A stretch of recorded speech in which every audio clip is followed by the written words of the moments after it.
కడుపు తరుక్కుపోతోంది. అటు ఇటు అన్నదాతకు దగ. కొనుగోలు కేంద్రాల్లో అదనపు తూకం, రైసు మిల్లుల్లో తరుగు భారం, ధాన్యం విక్రయాల్లో రైతుల అవస్థలు. ఎప్పుడు మారాలి ఇది?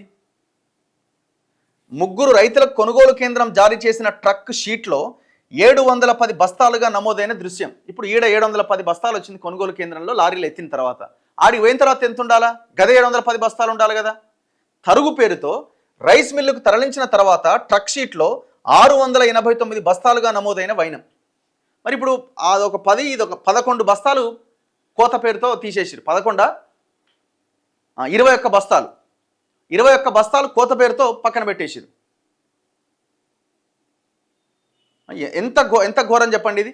రాజన్న సిరిసిల్ల జిల్లా వీర్నపల్లి మండలం సీతారాం నాయక్ తాండాకు చెందిన బూక్యా గజన్లాల్, జమీల్లాల్, సజన్లాల్ ఈ నెల 2వ తేదీన స్థానిక కొనుగోలు కేంద్రంలో ధాన్యాన్ని విక్రయించారు. తూకంలోనే అదనపు నష్టాన్ని భరించారు. అనంతరం 710 బస్తాలతో లారీని ఎల్లారెడ్డిపేటలోని రైస్ మిల్లుకు తరలించగా అక్కడ బస్తాలు తరుగు తీసి 689 బస్తాలుగా నమోదు చేశారు. ఎవ్రీ ఇయర్ ఇదే పని. ఎవ్రీ ఇయర్ ప్రతి పంట కొనుగోలు సమయంలో ఇదే పరిస్థితి. వ్యవసాయ శాఖ మంత్రి ఏమైనా రివ్యూలు చేస్తుండా? నిన్న ఏదో ఛానల్లో చూసిన ఆంధ్రజ్యోతిలో ఏమో ఈ ఆయిల్ పామ్ కనిపెట్టిన వాస్కోడిగామ నేను అన్నట్టుగా ఆయన పెద్ద వార్త వేసుకున్నాడు ఒక 10-15 నిమిషాలు. ఎందుకంటే మనం ఆయిల్ పామ్ రైతుల అవస్థలు ఏందనేది ఖమ్మం జిల్లా మొత్తం అంతా తిరిగి దాదాపు ఒక 10 స్టోరీలు చేసినాం కదా. డ్యామేజ్ కంట్రోల్ కోసం నేనే ఆయిల్ పామ్ కనిపెట్టిన అనే రీతిలో ఆయన వార్తలు వేయించుకుంటున్నాడు. మరి ఇదేం సంగతి ఇది? ఆయన ఒక్కడే కాదు, ఇప్పుడు పౌర సరఫరాల మంత్రి ఏం చేస్తున్నాడు? ఆయన కూడా ఆయనదే కీలక బాధ్యత.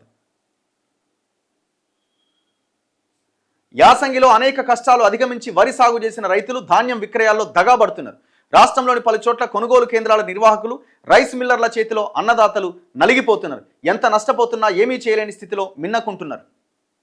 ఇప్పుడు మీరే అన్నారు కదా గతంలో మార్పని మీకు ఓటేస్తే గతంలో ఏం జరిగిందో ఇప్పుడు అదే జరుగుతున్నది. గదే రైస్ మిల్లుల దందా. పోయిన రైస్ మిల్లుల దందాని ఏమైనా బయటికి తెచ్చిరా? ఎవరి మీద కేసులు నమోదు చేసిరు? ఎంత రికవరీ చేసిరు? ఏమైనా ఉందా?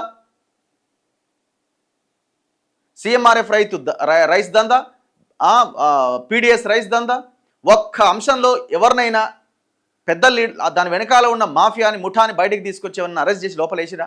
ఏమన్నా రెవెన్యూ రికవరీ యాక్ట్ ప్రయోగించి డబ్బులు ఏమైనా వెనక్కి తీసుకోగలిగిరా?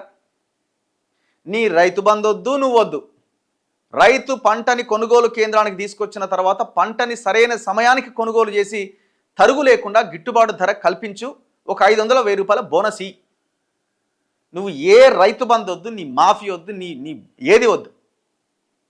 జనాన రైతు బంధు దాంతో మాయ చేసి ఈ రకంగా దోపిడీ చేస్తున్నాయి ప్రభుత్వాలు. ఇప్పుడు ఎవడున్నాడు ఈ రైస్ మిల్లుల వెనకాల? మళ్ళీ రాజకీయ నాయకులే ఉన్నారు. దాంట్లో ఏమైనా డౌటా?